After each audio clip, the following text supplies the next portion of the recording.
Hello, everyone. I just wanted to thank you all for joining us today for the Community Impact Grants, Positive Mental Health, and um, Quality of Life virtual sessions. My name is Nicole Rose, and I probably know many of you from my work on the GivingMatters.com initiative here at CFMT. I've been at CFMT for 7 years now, but prior to this, I was working at a mid-sized nonprofit as an executive assistant serving families and children on the autism spectrum. And prior to that, I did a lot of other direct service work with youth and children. I think that's what Hal, our hosts today, Hal and Adnan, have in common is that we all come from a direct service background in the nonprofit sector with plethora of experience, especially for Hal and Adnan. I hope that shows in our grant making presentation today. Today's session will be hosted by our CEO, Hal Cato, and our Vice President of Community Impact, Adnan Karim. They will introduce themselves shortly, and I will be here to let people in from the waiting room, who it is binging again, and answer questions in the chat, and the QA portion will be moderated by me as well. The presentation will cover the strategic framework at CFMT and our new community impact grant making. We'll also review the most common questions that were submitted via registration for the event today. And then we'll open it up for a live Q&A. And you're welcome to submit your questions through the Q&A portion at any time. I just want to thank you all again for being here, and I'll hand it over to Hal and Adnan to kick things off. Thank you, Nicole. Just clicking through, I see so many familiar faces and friends, and I appreciate you spending your lunch hour on Friday with us. This is our fourth and final Zoom conversation, and I've just been so overwhelmed and grateful for the response and the interest. I think over 300 nonprofits have signed up and logged in to learn more, and that's the point. I'm going to share my screen with you.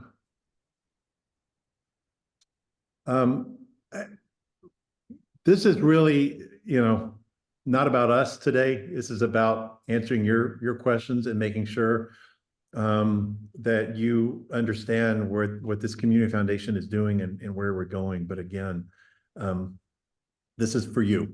And so I'm going to go pretty fast through this first part because I want to leave time. I know we're going to have a lot of Q&A, and that's the important piece. But I think it's before we jump into the weeds on these funds and what we're looking for and what's going to be a successful application, you need to understand just the change that we've been going through here. And it's a lot. I'm going to be honest, like many of you, I have spent years not really knowing exactly what the community foundation does. I've been in the nonprofit space since the early 90s, since I started hands-on national at a college, and then 11 years at Oasis Center, which just really formed who I am more than anything. And then the last 7 at Thistle Farms, which was just such a beautiful place. And during that time, I always was in communication and contact with the community foundation, but I can't really say I understood their priorities or their strategy or where they're going. So wanting to be completely transparent and honest and open and make us a completely open book has been one of my priorities since day one. And it starts, as most of you know, it starts with just being really clear on your strategy and why you exist and what your role is and what it's not. So we've been building a new strategic framework here that's sort of a predecessor to a strategic plan. But to me, if you don't have a solid frame to put a plan on, it's not going to work. And we'll be publishing this end of July. It'll be released, so you'll be able to go online and download a PDF and read more about our strategic plan, and maybe it'll give you even more insights. But today, this is kind of how it's going to be structured. To me, it always starts with what is your North Star? And I'm sure every single one of you have a North Star, either stated or maybe it's just, mentally in your head about when you wake up every single day, what are you focused on? Why do you exist? And what's your vision? So ours is anchored by a renewed mission statement that I'll talk about in a moment. And and a vision. But if our North Star is our vision and our mission, what's our East Star? And the East Star are those external priorities, the things that we want to lean into. What do we want to be known for? What do we want to fund? How do we want to engage with the community, both with our nonprofit expert partners, but also United Way, the mayor's office, other foundations? You have no idea how much we're all talking. And it's really exciting. So you guys all understand, goals, objectives, strategies, and tactics that form a strategic plan. And so we're setting all of that right now. But it really starts with defining and articulating what are our funding priorities as an organization, not our donor, not our fund holders. And there's a difference that we'll talk about in a moment, but what are our priorities? And so that's what this call is about. But also, so if you got an East Star, what's your West Star? And so our West Star is looking at our internal processes and capabilities and the systems that we have in place, what's not working anymore, what needs to be updated, what do we need to double down? But to me, those are anchored by our values. I'm a values-driven leader. I think they shape who we are and how we act. They serve as the guardrail on the highway that keeps us between the lanes and from getting stuck in a ditch. And then in the middle of all that is the culture that we're building and creating here at the Community Foundation. Our renewed mission statement is, we spent a lot of time. It's amazing how hard it is to write a mission statement, especially with a group of people. And we brought board members and staff members because previously most of the mission was talking about, to match generosity with need.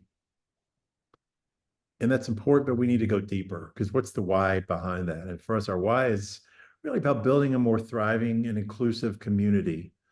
Today and for generations to come really speaks to the perpetuity behind the Community Foundation and funds that have been set up here to live on for years and years and years, and starting to work with second and third generation donors from some of the original founding donors of Community Foundation. But the how we do that is transforming thoughtful generosity into positive change. And I really emphasize, I wish I could underline and bold and do all kinds of things in our mission statement about that, because the thoughtful generosity is important. Donors that we work with, we want them to understand the issues more. We want them to know who's out there, who are the emerging and new leaders who are doing some really amazing work that they've never heard of. What are the organizations that are working in partnership together? Last year, we talked a lot about the 100-day challenge with our donors because we were so excited about the energy behind that, and they responded and stepped up and helped co-invest in that. So we'll be talking a lot more to them than we have. I mentioned values a moment ago. The very first thing, before we even moved into this new building, our staff started coming together and huddling up and talking about our values. And it started with those conversations that some of you may have heard of appreciative inquiry. That's about sitting down and interviewing one another and talking about who are we on our best days, when we're at our best, when we're happiest, when we're most engaged, when we feel most alive in our work, what's going on? And all those conversations boil down to these 4 new values that really drive our work. But values can become nothing more than a poster on a wall if you don't back it up with what does that look like on a day-to-day basis. So I just want to the point of this information today is really, if you look at that first bullet point under grounding the work and trust, it's how are we sharing information widely, intentionally, and openly? How we're communicating with you with kindness and bold honesty in terms of what we'll be funding this year, but also what we won't be. Because I think, to quote Brene Brown, clear is kind. And we want to be really clear with you because that's the right way that we want to be. Our North Star for us, this is internal North Star, y'all. I'm kind of giving you a peek behind the curtain. This is not going to be published widely, but this is the North Star that we're setting for ourselves in regards to how do we want to be seen and described in this community. And it's to be a trusted and valued partner for you, a connector, a solution seeker, and most importantly, a servant leader, because you are the experts. We are not. You're the experts in your work and what you do. So I hope when someone asks you about the community foundation in a year or 2 years from now, you're using some of those words. And we're not there yet, but we are going to get there and do it again and again and again until we get it right. And then the last thing I want to talk about is so many, when you hear the word foundation, you think of one thing: grants, funding, capital. But there are multiple forms of capital that a community needs. It's so much more than just financial. Financial is great. I get it. Trust me. Been writing grants for 20-something years. But the plan that we are building and the kind of partner that we want to be is rooted in multiple forms of capital. It's how we're sharing intellectual capital and how we collectively learn together and build knowledge, how we're bringing networks together to create social capital around common agendas. My favorite question to ask in any room of multiple organization is, what can we do together that none of us can do on our own? Because it's that question that leads to the big ideas that really can change a community. Because the problems that all of us are facing, we can't philanthropy our way out of it. There's not enough grant funding in the world to fix it. And we have to be building social capital in a way that's not now. And then the last form of capital that we're looking to do a lot more with is just a reputational capital. And honestly, that is about leveraging our brand, leveraging our assets, leveraging our building, our connections to help organizations get to the next level, particularly those who are led by leaders with the lived experience. They understand the problem because it was their problem. It's their background. It's where they're coming from. And they're coming from communities that have not been seen and valued and funded for many years. And we want to be that partner. That's it. I mean, like I said, this strategic framework will be released. We've got a new website that's coming soon to you, end of July, and the strategic plan will be in there. But I'm going to stop talking now, turning it over to Adnan, because he's going to hit the main stuff that we want to talk about. But I'm going to stick around and I'll be on for the Q&A after he's done. So Adnan, I'll turn it over to you. Thank you, Hal. Pleasure to be here and humbled to be back home in this role. I'm a native Nashvilleian. I left in around 2010, came back to a very different Nashville in 2021. But I'm happy to be home. Just a little bit about me before I go into our grants. You know, like I said, I'm a native Nashvilleian, but I spent my career both domestically and globally, mostly in all of it within the nonprofit space, a lot of it within the world of education and peace and conflict and human rights. And I've held many different roles in the nonprofit space, from AmeriCorps member to chief program officer and everything in between, fundraising, and you name it, I've done it. And so I come from that lived experience on the nonprofit side. I'm only just a few months in on the foundation side, so I'm very intimate knowledge on what it takes to really work and live and breathe in the nonprofit space. So that's where I'm coming from. And I wanted to make this pivot here because of that lived experience and see the power of funding, but strategic and transformational funding that's really based and rooted in community and partnership, and really alleviating the power dynamics that really exist among funder and nonprofits. And so that was a big reason of why I wanted to get into this space, and it's home. Like I said, I wanted to come home and do what I can for the place that raised me. So, our goals for this year in our community impact grants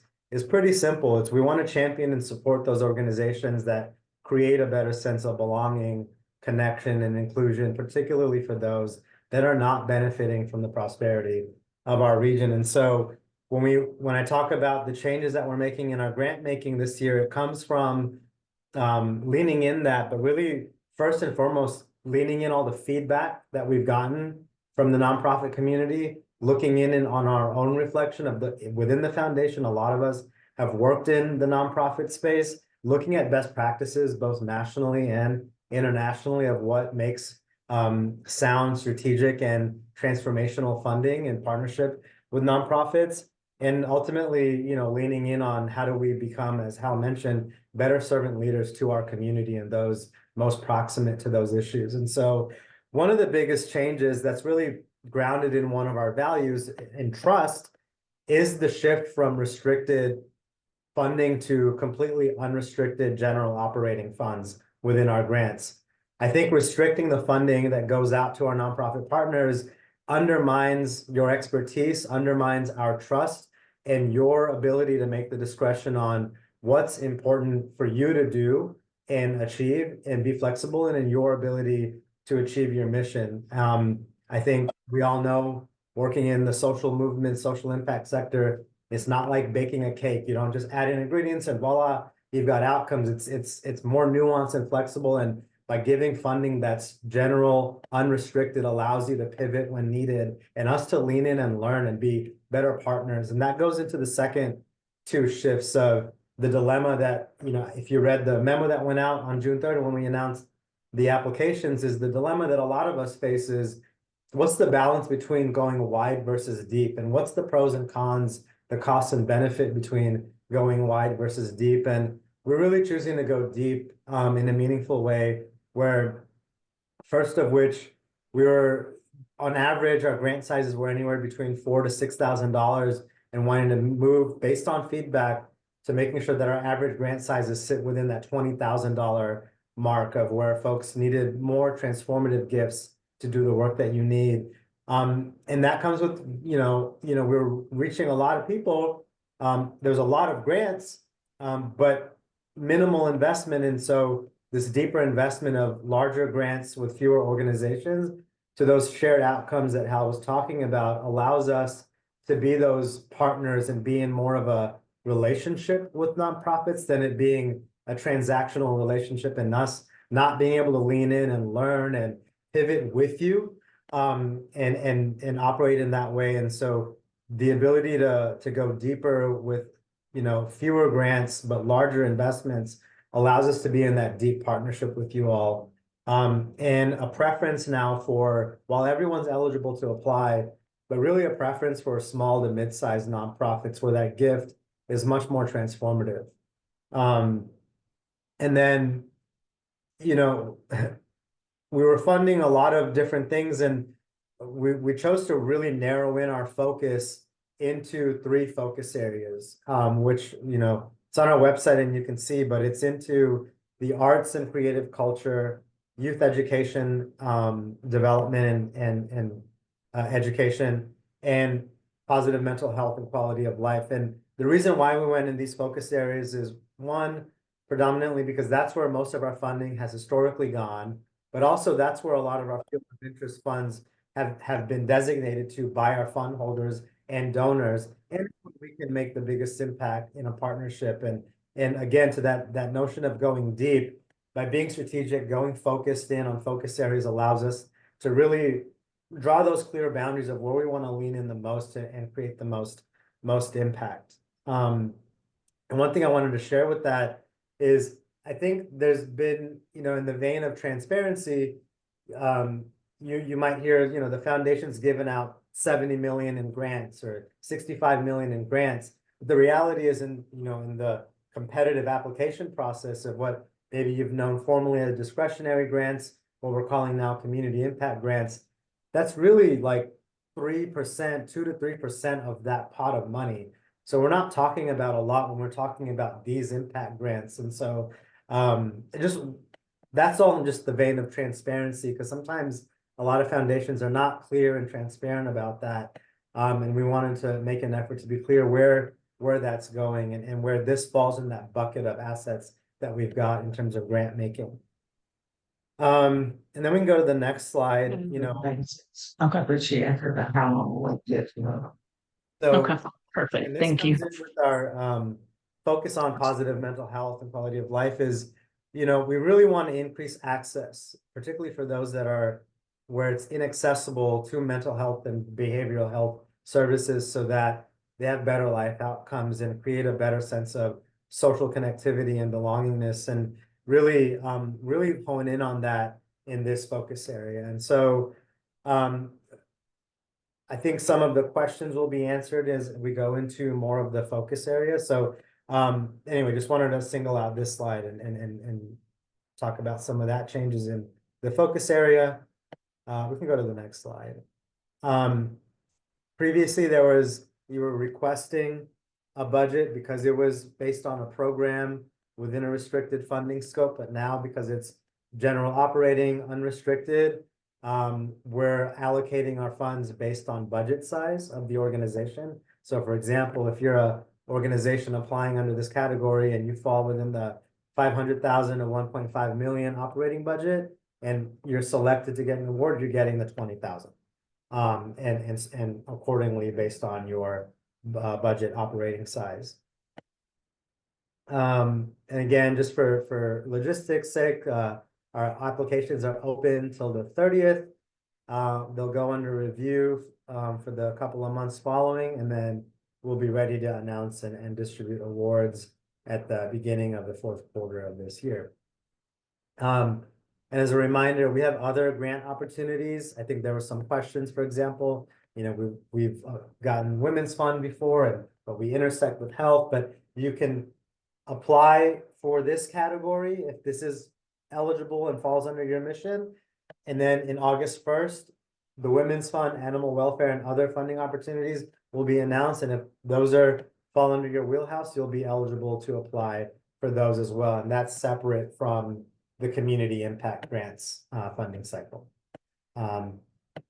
So to answer some of the questions, when you all registered, you had an opportunity to preemptively ask us some questions. And so we pulled together some of the most common questions and wanted to go ahead and answer some of those. And then we'll open it up for more Q&A if these don't answer all your questions. So by and far, the majority of folks just wanted to learn more, and it was a general curiosity, whether you're a new grant writer or you're new to the organization, and you just simply wanted to learn more. And so hopefully we achieved a lot of that in the previous slides that we shared. Again, funds are completely unrestricted toward general operating, up to your discretion on what suits you best to achieve your mission.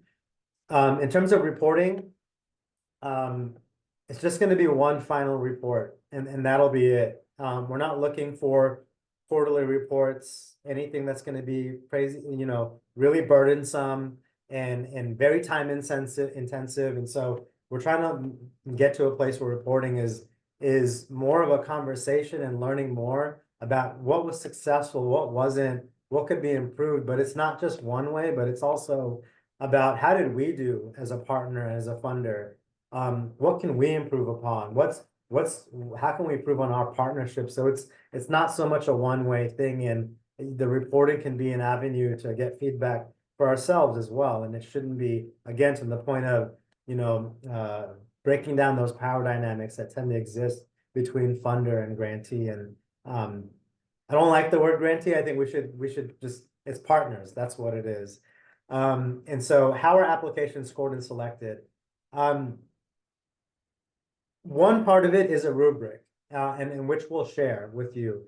I think that's something most funders should do. And I know a lot don't, but again, to Hal's point about grounding our work in trust and sharing our information openly, we'll share the rubric. And the rubric, there won't be any surprises, and it's going to be completely aligned with the application. So we're not on the scoring part, we're not scoring you on anything that we're not asking you in the application. But it's not just about the rubric in a raw quantitative score. It's much more than that. When we talk about strategy, one thing that I've shared, and maybe you heard it if you were on our general info session, is it's not just about individual nonprofit organizations doing good work, but if we care about positive mental health outcomes in our community, what's the ecosystem in which that operates in? Is the answer just in direct services?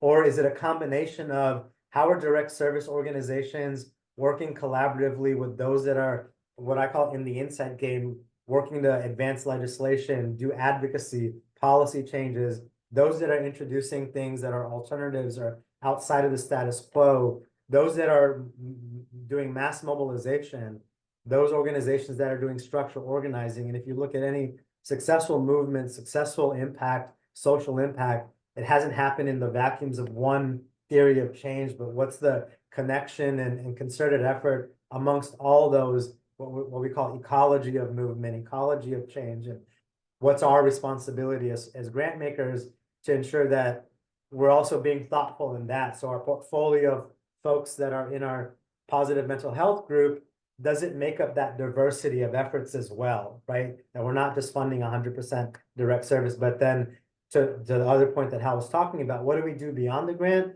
You know, it's our opportunity to convene all of you, bring you in the same space and lean in and understand how those different types of efforts can work in tandem with one another and hopefully foster some of that collaboration. So I hope I answered that question with a little bit more depth than just a rubric. And then there was one major question: if I intersect between health and this, which one do I apply to? We would say choose the area where you go the deepest and fall under that category and apply. And it's people, there's real humans assessing your application, so it's not going to be spit out through a computer. And so if we see that, you know, you maybe applied under child and youth development, but man, you're really going to make a compelling case under our health, we'll take that into consideration and put you in that pool of applicants. So choose the place where you go the deepest. Again, why we're funding unrestricted general operating funds is to really support that main mission. You know, so really lean into what your mission statement says you focus on. And I think that last question was, you know, do predominantly women and girls, but we do health, apply under health. And August 1st opens up for Women's Fund, apply there as well. You can be considered for both. I think those are all the most common questions, and I hope I've answered them in as much clarity as possible. But I don't know, Nicole, if we've got some questions that have come in. And we do have some questions that have come in, and if we missed any questions and you would like to submit them, there's like little Q&A choice. Sometimes it's under more if you can't find it, where you can submit questions. Also, if you can't figure that out, you can send them to me via the chat. I might mark it with the check emoji after I'm done, so it can help me sort through which ones I've done already. But the first question submitted was from Miss Brenda Williams Denbo at Tennessee Medical Foundation. It's kind of longer, so take a listen. It's is there a limit on the number of years an organization can receive grants for the same program? We are a recovery program for health professionals who struggle with addiction, substance use disorder, mental and behavioral health, and we received 3 years of funding that began during COVID, but did not receive funding last year. And then we ask with the understanding that CFMT, like all grantors, has increasing requests for assistance. Yeah, there's no limit. We don't like, you know, kick out because, hey, this is year 3 or year 4. I mean, we want to be a partner. Now, granted, there's some years where there's more funding available than others, so it has nothing to do with you've been a repeat grantee partner. It just is the scarcity of funds. That's it. So yeah. I have another. It says former cycle of this is a great question. I learned something from you. Thank you so much. But former cycle of CFMT discretionary grants stated the Community Foundation will not make grants to any organization that does not provide direct services. Does this limitation apply with the new impact grants? And if so, how do you define direct services?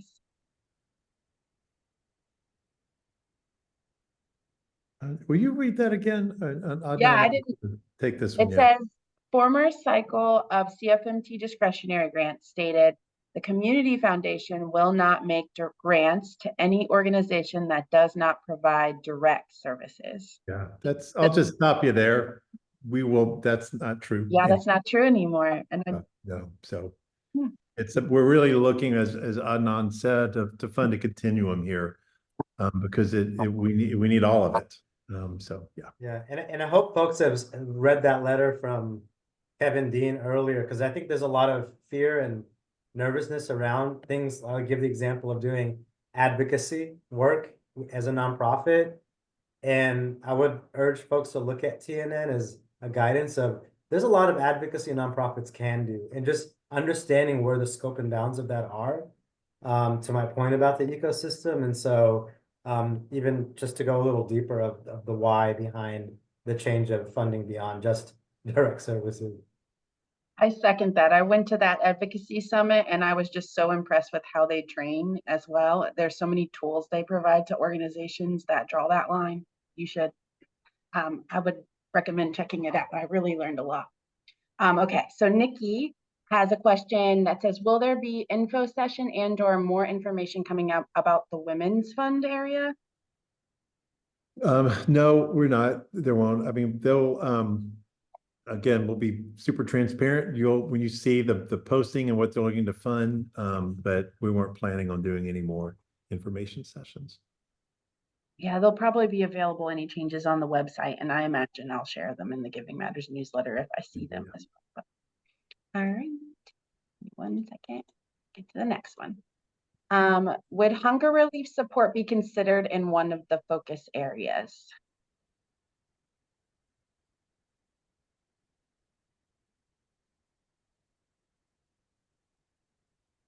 Oh, Adnan, do you want to take that one?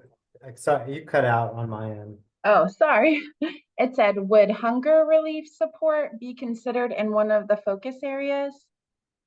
It's not in our current focus area. We do have some limited hunger relief support funding, but it's not in our in our main impact areas. So In general, if there's stuff that are outside of our scope of area, it's largely, we probably have some funds. They're just not large enough to call for such a competitive pool of application, and may not be a good use of time versus doing more invitations and requesting LOIs for full applications than having, 100 or 200 folks apply for one grant.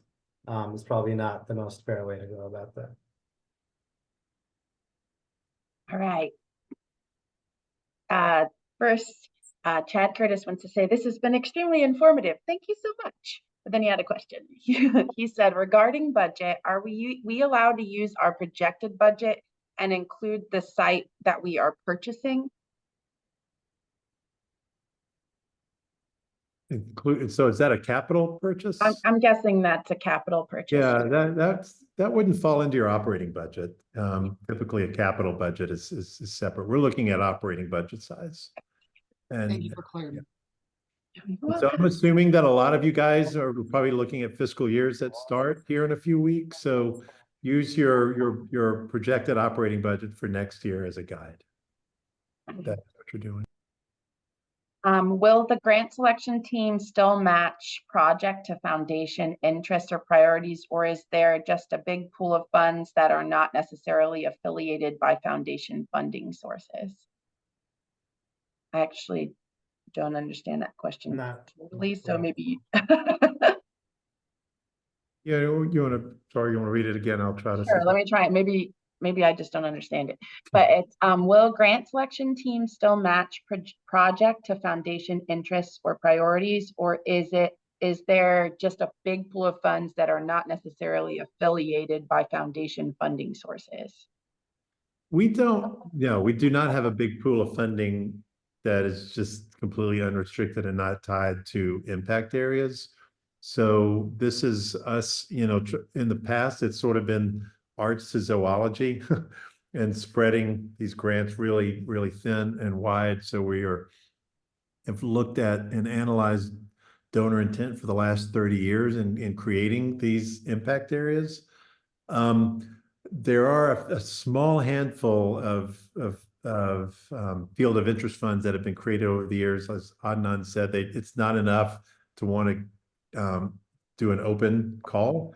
And so there might be some small proactive grant making made in certain categories, but no, I wish I had a big trust of unrestricted funding that I could open up to everything, but that's not who and how we are. I will say probably one of the most common questions I get, without a doubt, is how do you introduce me to your fund holders?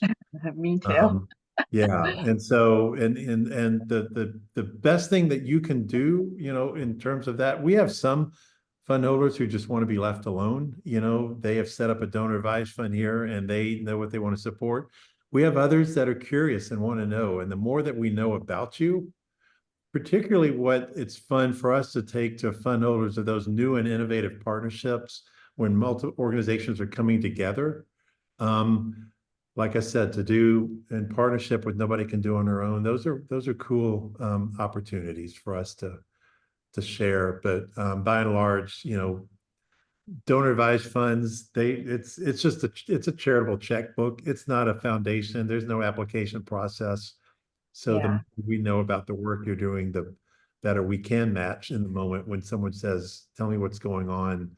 And if addressing food deserts in Southeast Nashville, or just pick a topic. Yeah. All right. Thank you, Hal. Jessica, she wants to know, you mentioned that there's actually quite a few of these. So I'm going to go, once you answer this question, I'm going to go through and click all the ones that are around this topic. But you mentioned that a rubric will be available for assessing applications. Is this already available online? And if not, when and how will this be made available? Thank you for all you do. Yeah, I can answer that. We're in the process of finalizing the rubric itself, and we'll put that online so you can view it, just so you can see what the rubric looks like. We won't share the scores of the rubric, mainly because I don't think it's responsible to share just that one aspect of it. Again, that doesn't tell the whole picture. It's what's fair is to share the rubric. But again, I'll go back to my point about how we go around making the decisions. It's much more than just the score, and it's so much more than that. And so that's part of it. And there was a question on who reviews it. It's a team of foundation staff and committee, and ultimately, like every other foundation, it goes for approval at the board level. So the board of directors approves our grants, and they make up they make up a diverse pool of the areas of expertise that a lot of our work is grounded in the focus areas. And so it's a combination of both of that. So hope that answers the question. I think that it did, yes. As a follow-up question about the direct services, if we are more of an umbrella type organization that supports the health and wellness of nonprofit staff with the goals of burnout prevention and advancing nonprofit effectiveness by caring for their staff, do you recommend we apply for this category? We support the staff of nonprofits that fall into all three funding categories. This is Day 7, who does do mental health support of nonprofit leaders. Yeah, and unfortunately, that would not fall under, that probably wouldn't meet the criteria in this area. Yeah, I love what you do, and it is needed, and we need to create more funding to support it. Okay, the next question is, okay, thank you for the information and the opportunity to ask these questions. What focus area would adult education programming fall for workforce development?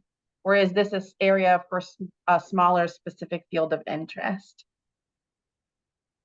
I think definitely it's the latter. Yeah.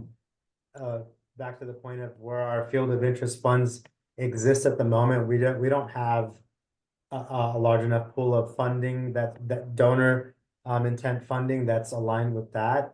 Where we do, again, like we mentioned with the other focus areas that lie outside of these, we'll do invitations for proposals for that. But who knows, in the future, if there's a large pool of money that comes in that, well, and it was one of the questions, will we have other focus areas in the future? It just depends on where fund holders and funders go, and the amount that we can increase in unrestricted funding. And so a lot of that is kind of, we don't know just yet, but there's always opportunity to add new focus areas, but it's not clear at the moment.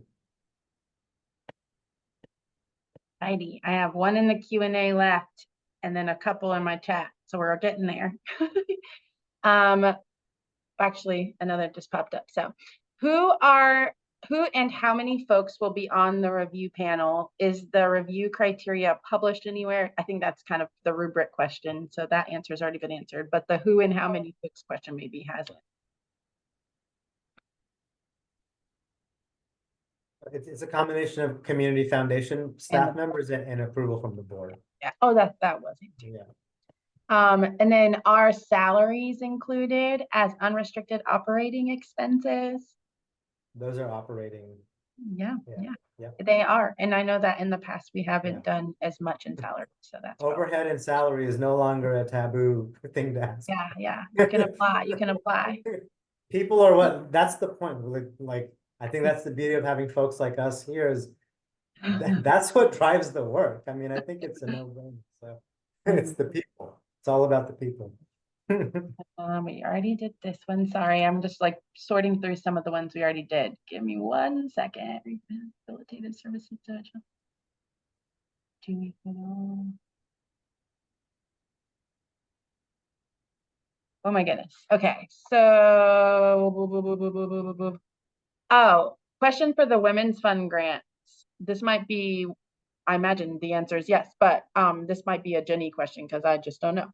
Questions for upcoming Women's Fund grants. Are these available for all women or only cis women? The majority of the women we help are trans women and non-binary folks.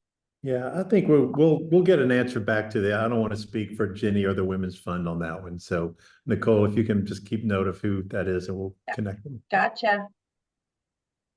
I actually have an email due to you, Chad, anyway, so I got you. I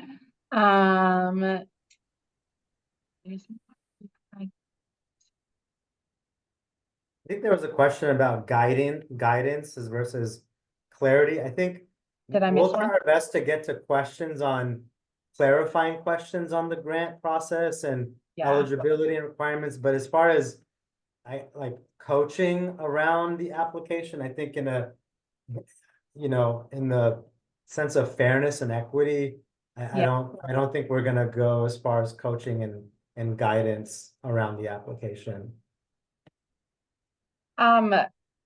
Somebody sent a direct message to me from our kids, but it doesn't say who. It just says our kids. Just can you email me directly? Because I think I need to get, I don't know the answer to that question, but I think that's going to be a technical laundry question. So we'll get you connected to the right person. It's in regards to how the application works. So I'll need to get you connected to the person who knows how to fix that for you. Thank you. And then I'm just going through to make sure I didn't miss anything. I think I only have one more. We serve highly big dream, you know. Work together, a collaborative proposal. Getting staff to this granting effort to support our questions and thoughts. Did you just, I think you answered that one already. Okay, I think I got all those. Oh, nope. There's 2 more now. Mental health part to say quality of life. Can you explain quality of life? What things are fitting under quality of life?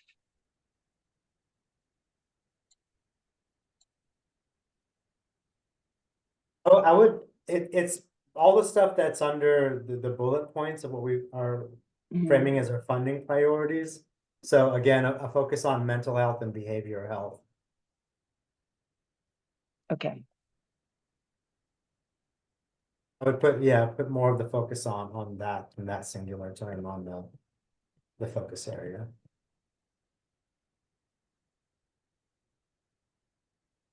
Maybe the better question is how best for us to connect with you all in a broader sense. I think that will be kind of done through some of our grant making once we, right? Is that correct? Utilizing the other forms of our capital. Yeah, and in terms of just broader sense too, I mean, you know, we're all here and available. And if Adnan is starting to get pretty booked, but he wants to meet as many of you as he can. My favorite meetings of the week are when I get to meet with nonprofit leaders. So this is not a one and done. Please know that. And don't be hesitant to reach out with questions or to just try to get on our calendar. I'd love to learn more. Now, it's not a metaphorical door open in our building. It's a yeah, there it's